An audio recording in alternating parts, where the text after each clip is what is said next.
Students, आज हम शुरुआत करते हैं सिविक्स के फर्स्ट चैप्टर की बात करते हैं कि फिर सिविक्स के फर्स्ट चैप्टर जिसका नाम है समकालीन विश्व में लोकतंत्र।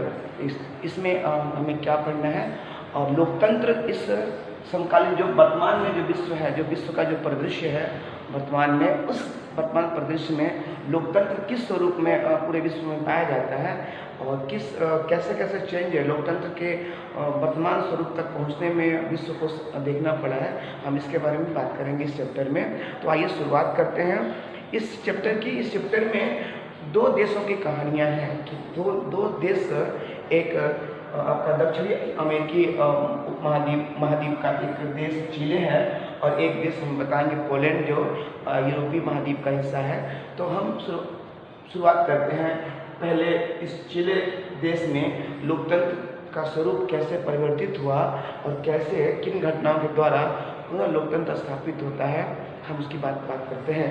तो 1970 के दशक में एक सल्वाडोर आयंदे नामक एक राष्ट्रपति हुआ करते थे, वहाँ के चिली के राष्ट्रपति हुआ करते थे और इन्होंने अपने शासनकाल में गरीब जनता के लिए बहुत सारे काम किए थे, जैसे कि स्कूल खुलवाना बच्चों के लिए, छोटे बच्चों के लिए दूध उपलब्ध कराना, किसानों को राज्य की जो भूमि है किसानों में बंटवारा करना, और तो और विदेशी जो कंपनियां थी, विदेशी कंपनियों को यहाँ पर जो खनन का जो तांबा का ये मशहूर है, चिली जो है वो तांबा के खनन के लिए विश्व प्रसिद्ध है।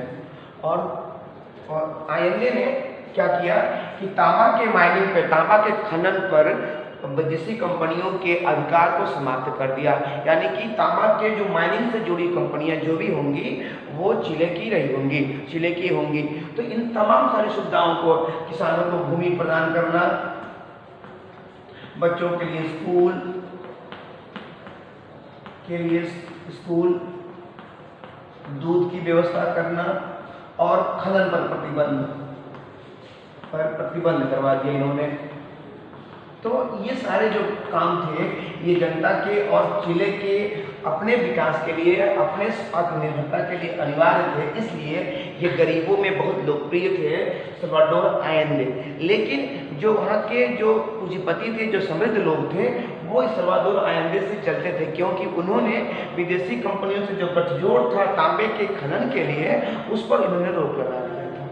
इसलिए ये जो ताकतें थी, जो मजबूत ताकतें थी, वो इनका विरोध कर रही थी।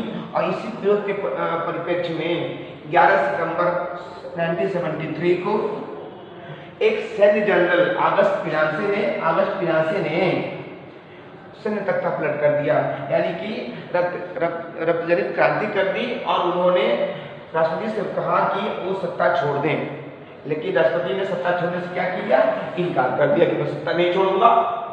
और 11 सितंबर 1973 को सेना ने रक्षा मंत्री के आवास को घेर लिया और वहां पर जब आयंदे ने सत्ता छोड़ने से इनकार कर दिया तो आयंदे के घर को भी पूरा घेर लिया गया और यहाँ पर बंदूकों से पूरी फायरिंग की गई और इसी फायरिंग में अब सल्वाडोर आयंदे मारे गए। और 11 सितंबर 1973 को इनकी मृत्यु के बाद से वहाँ पर चिली की सेना ने वहाँ का सत्ता संभाल लिया और जनरल अगस्टस पिनासे वहाँ के सैन्य प्रमुख के रूप में शासक प्रमुख बन गए। इन्होंने 17 वर्ष तक शासन किया।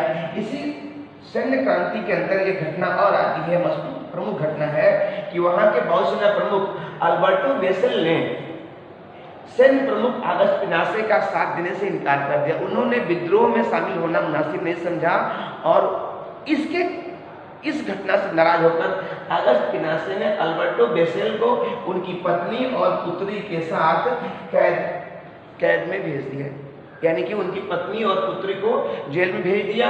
और इस सत्संग तख्ता पलट में अगस्त पिनासे ने सत्ता प्राप्ति के बाद से जितने भी लोकतंत्र के हिमायती थे, लोकतंत्र की मांग करने वाले लोग थे या उनके सत्ता के विरोधी थे, उनको उन्होंने गायब करवा दिया, सभी लोगों को समाप्त करवा दिया, खत्म करवा दिया।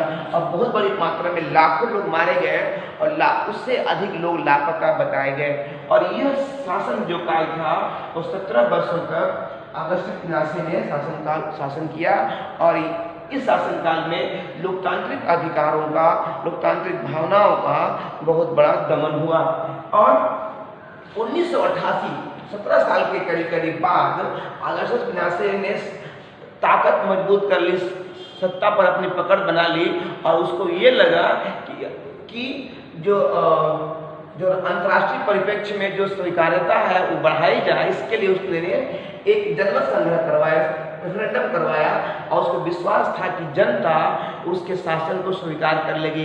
एकदम उलट हुआ और जनता ने लोकतंत्र के हत्यारों को, लोकतंत्र के अवहेलनकर्ताओं को करारी मार दी और सत्ता से बाहर किया।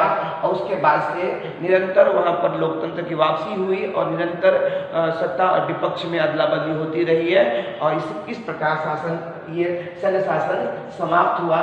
और 2006 में मिशेल बैचले वहाँ की राष्ट्रपति चुनी गई और यही मिशेल बैचले है जो अल्बर्टो बैचले की पत्नी की बेटी है। ये अल्बर्टो बैचले की जो पत्नी और बेटी को जेल में डाला गया था, उसी यही मिशेल बैचले बाद में वहाँ की राष्ट्रपति के रूप में चुनी गई हैं। ये पेशे से डॉक्टर है और वहाँ पर लोकतंत्र में जो इनके पिताजी ने सपने देखे थे कि जो सुविधाएं दी थी गरीबों को और जो नियम लागू किए थे वहाँ के खनन के मामले में, निर्यात और आयात के मामले में, उन नियमों को, उन नीतियों को ये आगे बढ़ा रही है। ये कहानी थी चिले की, जहाँ पर इस प्रकार सत्ता पलट हुआ और उस प्रकार लोकतंत्र की वापसी होती है।